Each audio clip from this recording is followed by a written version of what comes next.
Malik Patterson had spent years grinding to afford his dream home, a beautiful two-story brick house in Brentwood Estates, Tennessee. This was supposed to be his fresh start, the kind of place where people waved to each other from their porches, where kids played in the cul-de-sac, and where life moved at a slow, peaceful pace. But from the moment Malik arrived, something felt off. The stairs. Neighbors lingering just a little too long as they walked their dogs. Curtains shifting as he passed by. Conversations quieting when he got too close. Not a single welcome to the neighborhood. Not a single friendly introduction. Just cold silence. At first, Malik tried to shake it off. Maybe people in Brentwood Estates just kept to themselves. Maybe they just needed time to warm up to the new neighbor. But then came the knock at his door. A sharp, deliberate knock, knock, knock, like someone who wasn't just here to say hello. Malik opened the door to find a woman in her mid-60s standing on his porch. She looked like the human embodiment of a rules handbook, a neatly pressed beige blouse, pearl earrings, and a stiff posture that screamed authority. But the most telling detail? The HOA, Homeowners Association, badge pinned proudly to her cardigan. "Good morning," she said, her voice crisp, no nonsense. "I'm Barbara Whitman, president of the Brentwood Estates HOA. Malik smiled, extending a hand. "Nice to meet you. I know who you are." The interruption was sharp, dismissive. She didn't take his hand. Instead, her eyes flicked past him, scanning the inside of his home like she was taking inventory. Without waiting for an invitation, she thrust a thick stack of papers into his hands. "These are the HOA guidelines. We have standards to uphold here." Malik flipped through them. Lawn maintenance, mailbox designs, exterior paint restrictions, nothing out of the ordinary. But Barbara wasn't done. She glanced at the moving truck in the driveway and pursed her lips. "You'll have that removed by this evening, correct?" Malik raised an eyebrow. "I'm still unpacking. It'll be gone when I'm done." "Good," she said, in a tone that sounded more like an order than a suggestion.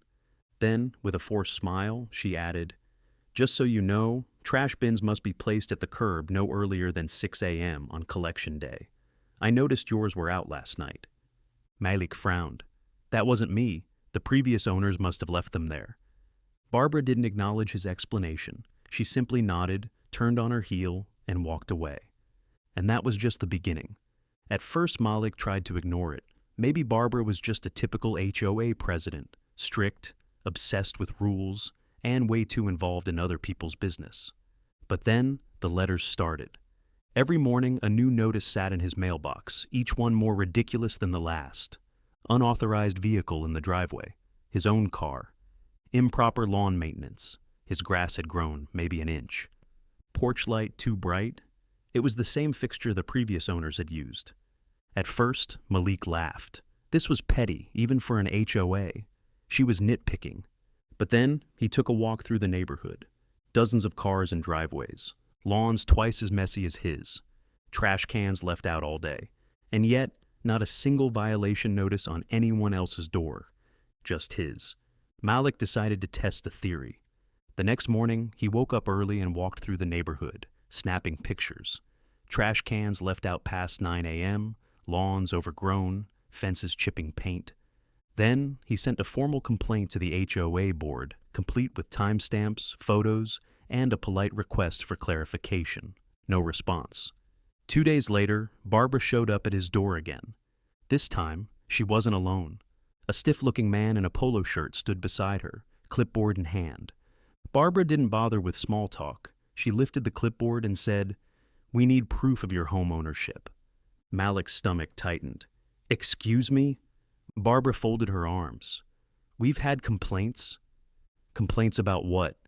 "Neighbors have noticed suspicious activity, different cars coming and going, furniture deliveries at odd hours. Some are worried you're renting this property in violation of HOA regulations." Malik let out a short, humorless laugh. "You're kidding, right?" Barbara didn't blink. "I need to see your deed." Malik knew exactly what this was. She hadn't asked any of the other homeowners for proof. She was only asking him. Still, Malik kept his voice steady. "You can check the county records yourself. It's public information." Barbara's expression didn't change. "I'd prefer if you submitted it directly." Malik tilted his head. And if I don't? Barbara's lips curled into something that was supposed to be a smile, but there was no warmth in it. Then I'll have no choice but to escalate the matter with the HOA board. Malik exhaled slowly. He wasn't about to let her bait him into an argument, so he smiled. I'll think about it. Then he shut the door in her face. Barbara did not like that. That evening, as Malik sat on his porch sipping a beer, he saw her again, standing at the end of his driveway, talking to the same clipboard guy. She gestured toward Malik's house, whispering something. The man nodded, scribbling in his notebook. Malik didn't have to guess what was happening. Barbara wasn't just trying to intimidate him anymore. She was looking for a way to get rid of him. The next morning, Malik woke up to an email from the HOA. Subject: Notice of violation. Your porch furniture does not conform to HOA standards. Please replace immediately. Malik frowned. 2 wicker chairs and a small glass table. The same kind of furniture he had seen on multiple porches throughout the neighborhood. He ignored the notice. A day later, another email. Subject: Second notice. Lawn maintenance violation. Your grass is overgrown. Please correct this issue immediately. Failure to comply will result in fines. Malik frowned deeper. His lawn was freshly cut, his hedges trimmed, his grass was immaculate. He had spent the entire afternoon working on it, yet somehow he was the only one getting a violation. That night, Malik decided to play Barbara's game. The trap is set. He walked through the neighborhood, noting every actual violation. Trash bins left out all day, lawns that hadn't been mowed in weeks, fences with peeling paint. Then he filed his own complaints, every single one. The next morning, Barbara showed up again. This time, she wasn't alone. Standing beside her was Stephen Reynolds, the HOA vice president. Barbara's expression was tight, her usual mask of control cracking just slightly. Mr. Patterson, she said through clenched teeth, we received your complaints. Malik crossed his arms. Good. Then you know I'm not the only one breaking rules. Stephen cleared his throat, looking uncomfortable. We appreciate your concerns, but the HOA determines which issues require enforcement. Malik scoffed. So mine do, but nobody else's does? Barbara didn't answer. Instead, she handed him a printed form. This is your final warning before fines are issued. Malik glanced at the paper. Porch furniture violation. Lawn maintenance violation. He slowly looked up at Barbara. She was waiting for a reaction, waiting for him to lose his cool. Malik took a deep breath and smiled. You know, Barbara, I've read the HOA bylaws from top to bottom. Her eyes narrowed. Nowhere does it say that a homeowner needs to replace furniture that's in perfect condition. Barbara's posture stiffened. It's a matter of neighborhood uniformity. Malik raised an eyebrow. So you enforce rules that don't exist? Barbara's jaw twitched. Stephen shifted uncomfortably. For the first time, Malik saw it, doubt creeping in. Malik pushed further. Let me ask you something, he said. If I were someone else, one of my neighbors, would we even be having this conversation? Silence. Barbara's nostrils flared. Stephen opened his mouth, hesitated, then closed it again. No answer. Malik nodded. That's what I thought. Barbara's voice was tight. If you refuse to comply, the HOA has the authority to take further action. Malik met her gaze, unwavering. Then do what you have to do. Barbara turned on her heel and marched away. But Malik knew she wasn't done yet. Barbara was furious. For weeks she had thrown every HOA rule in the book at Malik, convinced that he would eventually give up and leave. But instead of backing down, he had stood his ground. And now Barbara was losing control. So she made one final desperate move. The last straw. The next morning, Malik checked his mailbox and found a thick envelope. It wasn't from the HOA. It was from a law firm. Inside was an official complaint filed with the Davidson County Housing Authority. Allegations: Malik had failed to provide proof of homeownership. Suspicion that he was renting the property under false pretenses. Multiple anonymous neighbors had raised concerns about his presence. Malik's jaw clenched. Barbara had gone from petty fines to trying to have him legally removed from his own home. She wasn't just playing games anymore. She wanted him gone. But what she didn't know was that she just made the biggest mistake of her life. Checkmate. That evening, Malik made a phone call. "Hey, Joe," he said when the line picked up. "I need a favor." Joe Martinez was Malik's real estate attorney, sharp, relentless, and twice as ruthless as Barbara would ever hope to be. By the next morning, Malik had everything he needed, and he wasn't just going to defend himself. He was about to flip the entire situation on its head. HOA, emergency meeting. 3 days later, the HOA emergency meeting was packed. Barbara sat at the head of the long conference table, her expression tight. The other board members were there, but they looked uncomfortable, because they all knew something was about to go down. The entire neighborhood had heard the rumors. They were waiting for the showdown. Barbara cleared her throat and lifted a printed document. "We are here to address the ongoing issue regarding Mr. Patterson's residence. Given the numerous violations and community concerns, I'd like to speak." Barbara's lips pressed together. "You'll have a chance to respond after—" "No," Malik interrupted. He set a stack of papers on the table. "I'm speaking now." A murmur spread through the room. Barbara stiffened but gestured for him to continue. Malik stood, unfolding the first document. "This," he said, holding up the deed to his house, "is legal proof that I own my home, filed, recorded, and indisputable." A few board members exchanged glances. Malik set the deed down and pulled out another paper. "This," he continued, "is the purchase agreement for another property. 214 Oakwood Drive."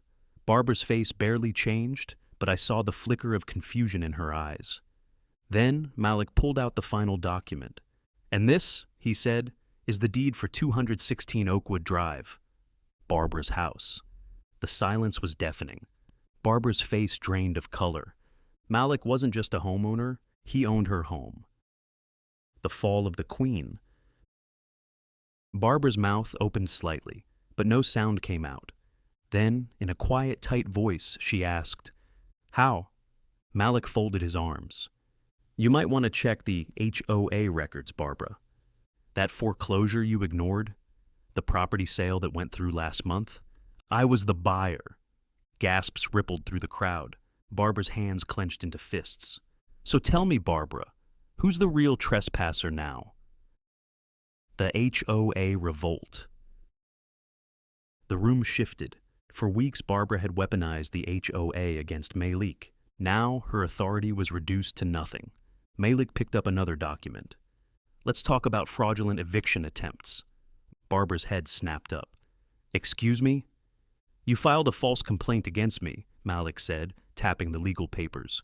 "You tried to have me removed from my own house. Would you care to explain why?" Barbara swallowed hard.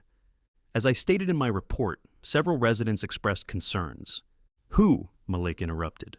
Barbara hesitated. "I'm not at liberty to disclose." "No names?" "That's funny." Malik leaned forward. "Because I spoke to multiple neighbors before this meeting, and not one of them remembers complaining." The room shifted again. Even some of the board members looked uneasy. "Tell me, Barbara," Malik continued, "do HOA rules only apply when you feel like enforcing them?" Stephen Reynolds, the HOA vice president, cleared his throat. "I think we should take a moment to—" "No," Malik said sharply, "because this was never about HOA rules.